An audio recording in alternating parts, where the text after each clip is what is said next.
Hello everyone, তনয়ার পাকশালাতে সবাইকে স্বাগত জানাই। যারা ফার্স্ট টাইম চ্যানেলটা ভিজিট করছো তাদের কাছে অনুরোধ রইল চ্যানেলটা সাবস্ক্রাইব করো, পাশে থাকা বেল আইকনটি প্রেস করো যাতে নতুন নোটিফিকেশন তোমাদের সামনে চলে আসে। বাঙালি প্রত্যেকে এই মাছে ভাতে থাকতে ভীষণ পছন্দ করে, আর এই বৃষ্টির দিনে এখন হামেশাই উঠবে এই মাছটি। তাই আজকের রেসিপি বেগুন দিয়ে সর্ষে ইলিশ। এর জন্য দেখো এখানে আমরা নিয়েছি ঝুরি বেগুন বা এই লম্বা লম্বা এই বেগুনগুলো, আর নিয়েছি ইলিশ মাছ যেগুলোকে এইভাবে টুকরো করে ধুয়ে কেটে রাখা রয়েছে। এবার দেখো বেগুনগুলোকে আমরা 4 ফালি করে নিয়েছি। তোমরা চাইলে কিন্তু, যেহেতু বেগুনগুলো বেশ বড় বড় তাই জন্য এগুলোকে এইভাবে 2 টুকরো করেছি। তোমরা যদি এর থেকে মিডিয়াম সাইজটা পাও তাহলে অবশ্যই এগুলো গোটা রাখার চেষ্টা করো, খেতে বেশ ভালো লাগে।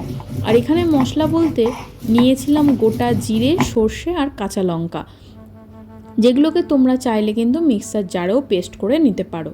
দেখো সম্পূর্ণ মশলাটাকে এই মাছের মধ্যে খুব সুন্দর করে দিয়ে দেবো। এখানে মশলার পরিমাণটা একটু বেশি দিতে হবে, তাহলে বেশ মাখো মাখো ব্যাপারটা আসার খেতে বেশ ভালো লাগে। দেওয়া হলো পরিমাণ মতো নুন, এখানে স্বাদটা যে যেরকম পছন্দ করো সেই অনুযায়ী দিও, সামান্য একটু চিনি, আর দেওয়া হলো বেশ অনেকখানি পরিমাণে কালো জিরে, আর দেওয়া হয়েছিল অনেকখানি পরিমাণে কিন্তু হলুদের গুঁড়ো। হলুদের গুঁড়োটা সম্পূর্ণ রঙের জন্য, এটা কিন্তু তোমরা হলুদ ছাড়াও করা যেতে পারে। দেওয়া হয়েছিল বেশ অনেকখানি পরিমাণে সর্ষের তেল। ইলিশ মাছের সাথে সর্ষের তেলের কম্বিনেশনটা জাস্ট অসাধারণ। এবার হাত দিয়ে খুব ভালো করে কিন্তু আমাদেরকে এইভাবে একটু মেখে নিতে হবে। দেখো হাতের সাহায্যে খুব ভালো করে এইভাবে মেখে নেওয়া হলো। এইভাবে কিন্তু তোমরা চাইলে অন্তত 5-7 মিনিট একটু মেখে রেখে দিতে পারো, তাতে মশলার যে গন্ধটা সেটা কিন্তু খুব ভালোভাবে মাছের মধ্যে ঢুকে যায়। দেখো সম্পূর্ণটা এইভাবে মেখে আমরা 5-7 মিনিট মতন অপেক্ষা করেছিলাম।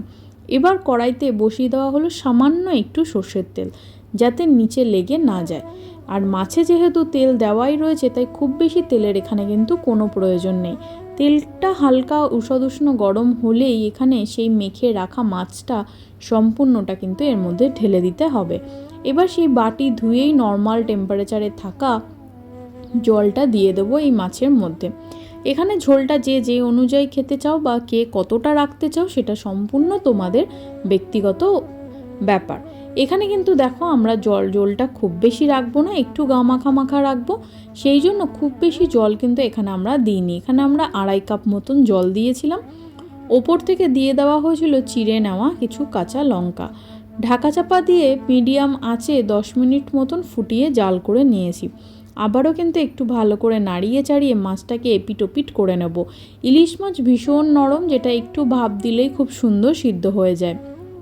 ওপর থেকে আবারও কিছু চেরা কাঁচা লঙ্কা দিয়ে এটাকে একটু 5-7 মিনিট মতন ফুটিয়ে নেব। আর ওপর থেকে নামানোর কিছুক্ষণ আগে দিয়ে দেওয়া হলো বেশ অনেকখানি পরিমাণে আবারও কাঁচা সর্ষের তেল। প্রথমেই বলেছিলাম কাঁচা সর্ষের তেলের সঙ্গে ইলিশ মাছের সম্পর্কটা বেশ ভালো। ঢাকা চাপা দিয়ে স্ট্যান্ডিং টাইমে রাখলেই আমাদের এই রেসিপিটি কিন্তু একদম রেডি। এটাকে গরম ভাতে যদি এই বৃষ্টির দিনে এরকম ইলিশ বেগুন সর্ষে দিয়ে রান্না করা যেতে পারে, এক থালা ভাত তো নিমেষেই উঠে যাবে। আগে পিছে কিছুরই প্রয়োজন নেই। ভালো লাগলে ভিডিওটা অবশ্যই লাইক করো, শেয়ার করো বন্ধু বান্ধব আত্মীয় স্বজন সকলের সাথে।